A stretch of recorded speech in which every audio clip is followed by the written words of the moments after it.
आपका online class में स्वागत है।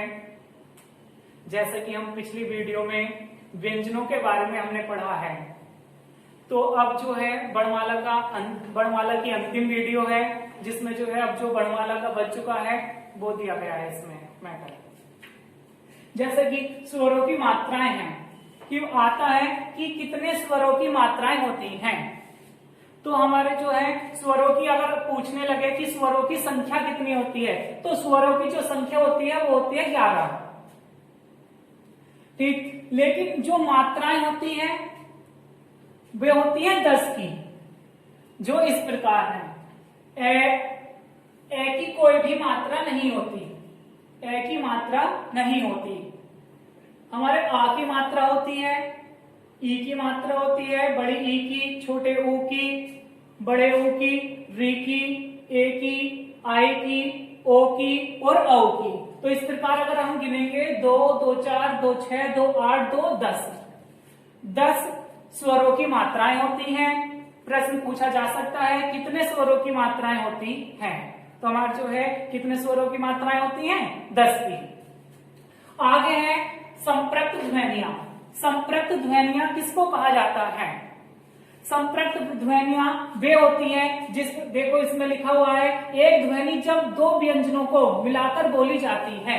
एक ध्वनि जब दो व्यंजनों को मिलाकर बोली जाती है उनको संपृक्त ध्वनियां कहा जाता है। तो नाम से ही पता चल जाएगा, संपृक्त संपर्क में आकर जब बोली जाती है, ठीक है, दूसरों के संपर्क में आकर जब ध्वनि बोली जाती है उसको जो है संपृक्त ध्वनि कहा जाता है। तो जैसे कि देखो इसमें है चंदन, तो यहाँ पर देखो ये जो न है ये जो है इन दोनों के संपर्क में, इन दोनों व्यंजनों के संपर्क में आकर जो है बोला जा रहा है। यहाँ देखो जैसे कि कंध है, तो न जो बोला जा रहा है, ध्वनि जो बोली जा रही है के और दे व्यंजन के सहारे बोली जा रही है संपर्क में आकर। ऐसी चंपा है, ठीक, इसी प्रकार से और भी शब्द हो सकते हैं। ठीक, तो इसकी दूसरी परिभाषा ये हम बना सकते हैं कि प्रथम वर्ण स्वर सहित, प्रथम वर्ण जो है स्वर सहित, प्लस जो द्वितीय वर्ण होता है ये अलग का वर्ण होता है। इस बात को ध्यान रखना है हमें कि पहला वर्ण जो है अलग होगा और दूसरा जो है अलग होगा, ठीक, सेम नहीं होते। जैसे कि यहाँ पर देखो युग्मक ध्वनि, यहाँ पर पक्का आ रहा है, आधा कै और पूरा कै, ये दोनों सेम है, इसके लिए दूसरा नियम लगेगा। ठीक, यहाँ पर देखो यहाँ पर अलग अलग ध्वनि है, अलग अलग गण है, इसके लिए बता रहे हैं कि शुरू में जो है प्रथम वर्ण स्वर सहित और द्वितीय वर्ण जो है स्वर रहित अगर प्रयोग किया जाता है, ठीक है, उसको क्या कह दिया जाएगा? संपृक्त ध्वनि कह दिया जाएगा।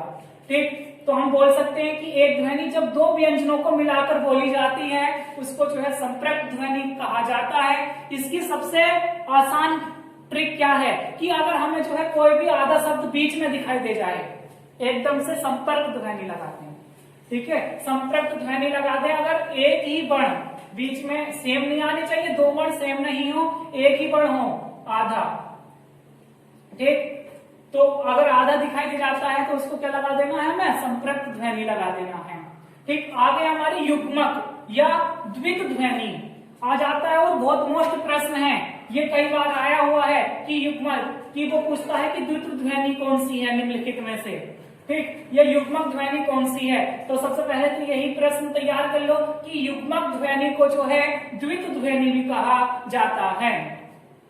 ठीक, इसकी परिभाषा एक बार यहाँ पर देखिए, एक बार फिर से मैं बता दूंगा। ठीक, एक ही व्यंजन को स्वर रहित व स्वर सहित रूप में जोड़ा जाता है। तो यहाँ पर देखो विशेष क्या है कि एक ही व्यंजन की बात की गई है और यहाँ पर अलग अलग व्यंजन थे। मैंने बताया था कि पहला वाला व्यंजन जो है स्वर सहित और दूसरा वाला जो व्यंजन आएगा स्वर रहित आना है।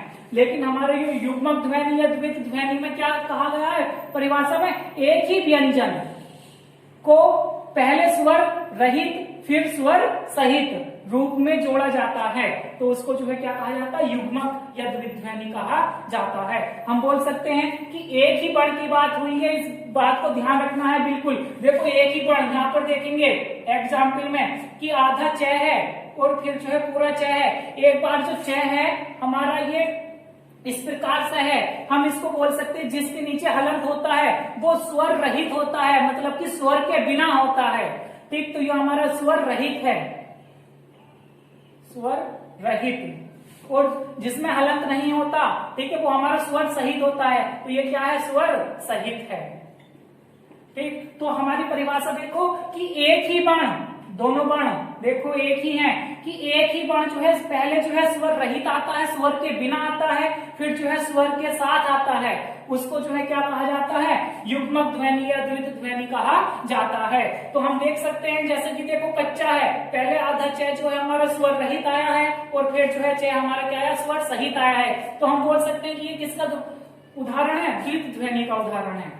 आगे हमारा पक्का, एक बार जो है आधा के आया है और फिर जो है पूरा के आया, मतलब कि क्या, कि पहले जो है स्वर रहित आया है, फिर जो है स्वर सहित आया है और इस पर एक ही वर्ण, तो हम बोल सकते हैं कि किसका उदाहरण है, या द्वित्व ध्वनि का उदाहरण है। यहाँ पर देख सकते हैं बब्बर, यहाँ पर देखो इसको नहीं, यहाँ पर देखो तुम्हें 3 बै दिखाई दे रहे होंगे, लेकिन हमारी परिभाषा क्या बनी हुई है कि एक ही वर्ण, जब एक ही वर्ण की बात आती है, शुरू में जो है देखो यहाँ पर नियम लागू हो चुका है कि एक ही वर्ण जो है स्वर रहित और स्वर सहित आ जाता है, तो हमारा किसका उदाहरण जाता है, द्वित्व ध्वनि का।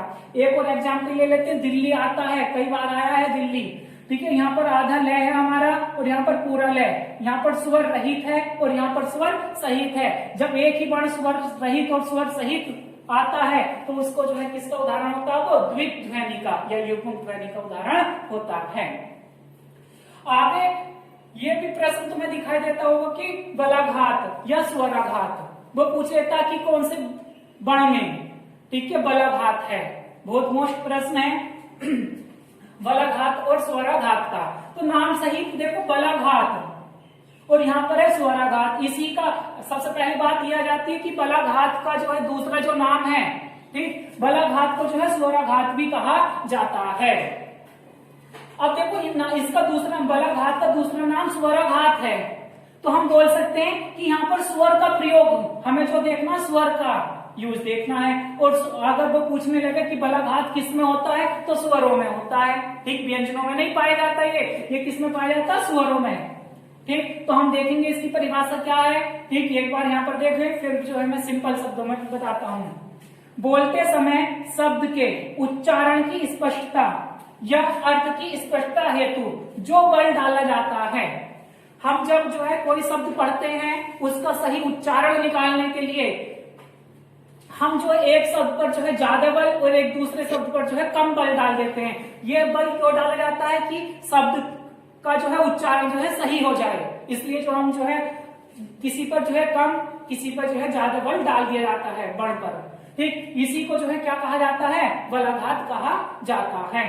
तो जैसे कि देखो हमारे उदाहरण है, जैसे यज्ञ, विज्ञ, लक्ष्य और पक्ष, इसमें जो है इसकी एक परिभाषा है, इसका एक नोट पॉइंट है कि जो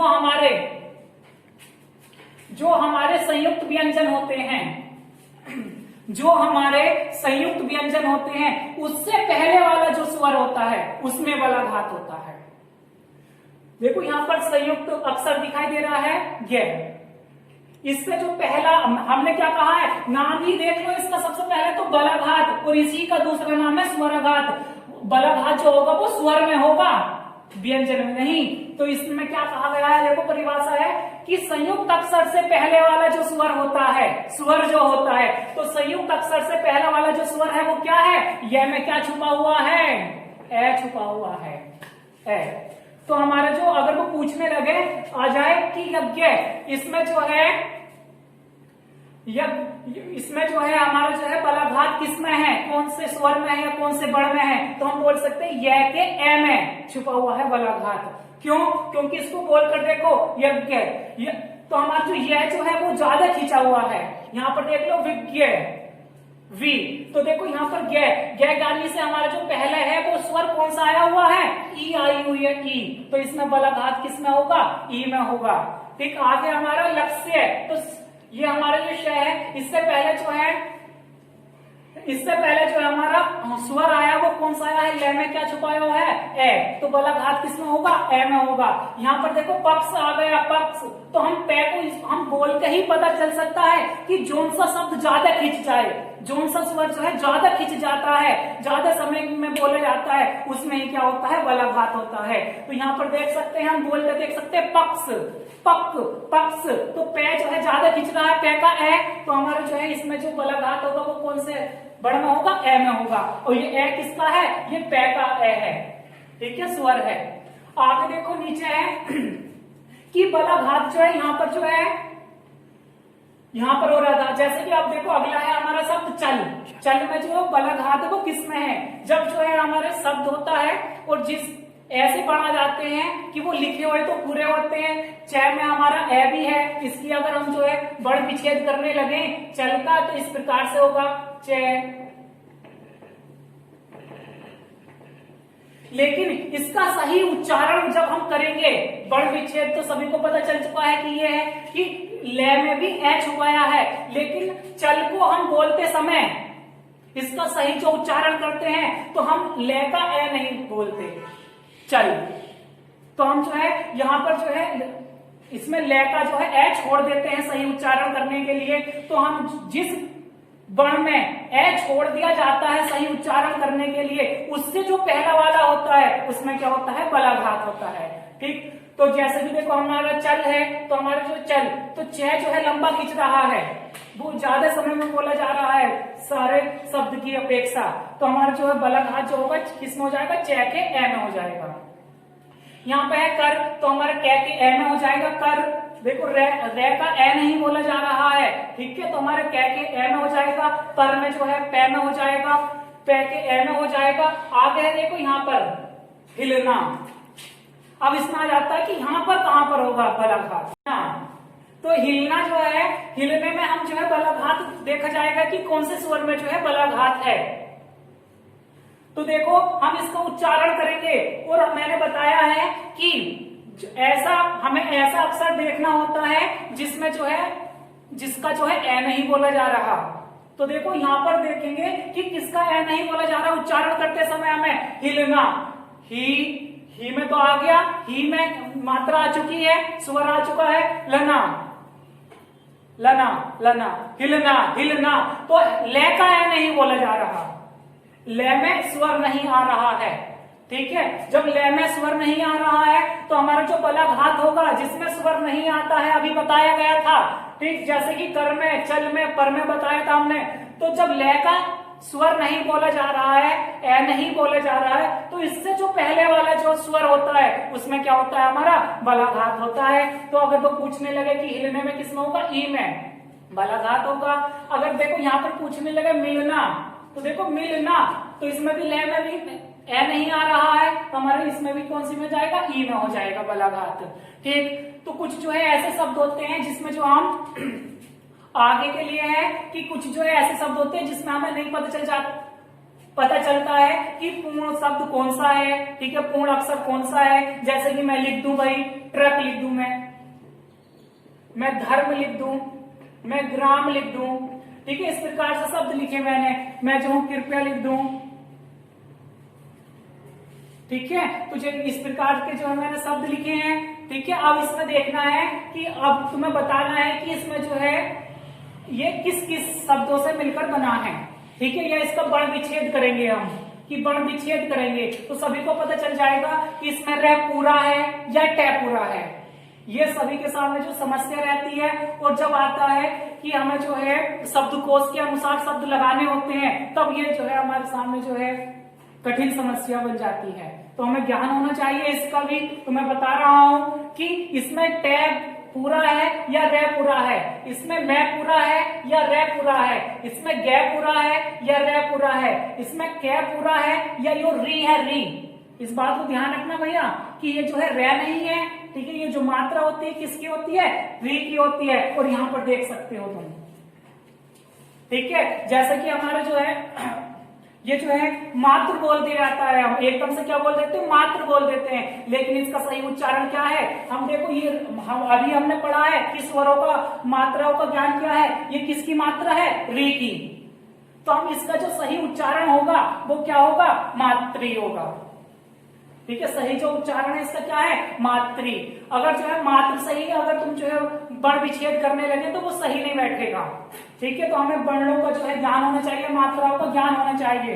तो यहाँ पर देखो जैसे कि हमारे ये ट्रक, इसका जो हमें वर्ण विच्छेद करना है तो हम इसको कैसे करेंगे, इसमें कि टै पूरा है कि रे पूरा है। तो ध्यान दें कि जो नीचे होगा वो जो है, मानो कि किसी को जो है आम तोड़ने हैं पेड़ पे से, ठीक है, और वो जो है आम की टहनी जो है ऊंची है, तो दो व्यक्ति थे, अब जो है एक व्यक्ति जो है दूसरे के कंधे पर बैठना है, तो नीचे कौन रहेगा, ताकतवर रहता है या कमजोर रहता है, ताकतवर रहता है जिसमें स्वर होता है। ठीक है, तो वही एक तो हमारा जो है जो व्यंजन होते हैं उसमें जो है हमारे जो व्यंजन उसमें स्वर पाए जाते हैं। ठीक है, तो अब जो है आधा पूरा वाला ही व्यक्ति नीचे रह सकता है। ठीक है, और जो बच्चा है, मानो या एक उदाहरण ऐसे ले लो कि एक जो है बालक था और एक जो है व्यक्ति था बड़ा। ठीक है, एक जो है 10 साल का लड़का था, एक जो है भाई 30 साल का लड़का आदमी था। ठीक, तो अब नीचे कौन सा रहेगा, कौन किसका वजन उठाएगा। ठीक है, तो अधिक वाला जो है अधिक उम्र का जो व्यक्ति है वो नीचे रहेगा। ठीक है, तो देखो अब जो है इसी प्रकार से हम इसमें करना है, तो नीचे कौन रहेगा, जो अधिक है। ठीक है, जिसमें ए छुपाया है, जिसमें वो जो परिपूर्ण है अपने आप में, तो वो जो है नीचे रहेगा। तो इसी के अनुसार जो हमें इसको जो है वर्ण विच्छेद करना है, तो हम देखेंगे नीचे क्या है, रे दिखाई दे रहा है भाई हमें, तो टे ऊपर हल्का है, ये छोटा है, आधा है मतलब। ठीक है, तो रे नीचे। ठीक है,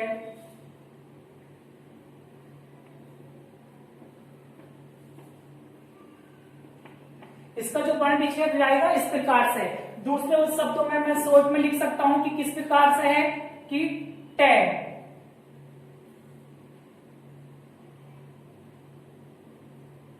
ये इस प्रकार से है।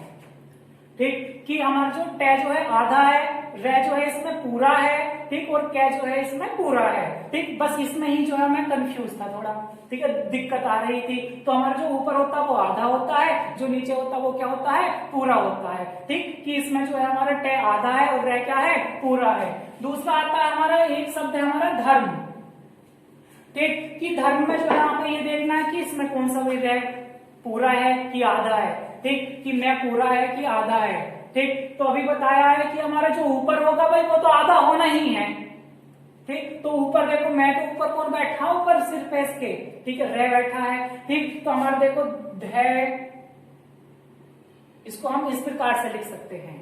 ठीक, कि हमारा जो ध है उसके बाद आधा रे है और फिर आगे वो क्या है, मैं है। अगर हम इसका वर्ण विच्छेद करने लगे तो इस प्रकार से होगा, ध प्लस ए प्लस रे मैं ए, इसका वर्ण विच्छेद इस प्रकार से हो जाएगा। ठीक, क्योंकि देखो रे में जो है हमारा आधा है, इसके बाद रे तो लिया नहीं जाएगा, क्योंकि ये जो हमारा स्वर क्या है, सहिता रहित है, स्वर रहित है। ठीक, आगे देखो ग्राम है ये हमारा, तो देखो ग्राम है, इसमें देखो नीचे क्या है, रे है। ठीक है, दिखाई दे रहा होगा सभी को। तो हमारा पूरा क्या होगा, गे पूरा होगा या रे पूरा होगा, रे पूरा होगा। ठीक, तो देखो ये हमारा गे आधा है, रे, ये इस प्रकार से हम लिख सकते हैं इसको। इसका अगर वर्ण विच्छेद करना है तो हम किस प्रकार से करेंगे, तो हमारा गे प्लस रे प्लस आ। अगर मैं पूछने लगूं कि रा में जो है कौन सा स्वर है, तो हम बता सकते हैं आ है, आ। ठीक, क्योंकि आ जो हमारा आ होता है उसका जो है मात्रा क्या होती है, डंडा, जो कहते जाता आ। ठीक है, ए की कोई भी मात्रा नहीं होती, इस बात को ध्यान रखना है। ठीक है, इनसे जो आगे के हैं ये हमारे इनकी मात्राएं होती हैं। कितने स्वरों की मात्राएं होती हैं, अभी बताया था 10 की होती है। ठीक, आगे देखो ये हो गया, यहां पर आ जाएगा मैं प्लस है।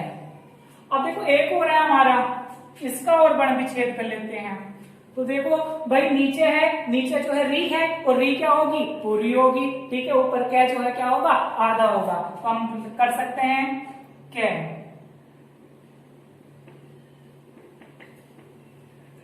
ठीक है, मैं जानता हूं कि सभी को समझ में आ गया होगा, मैं ये आशा करता हूं सभी से।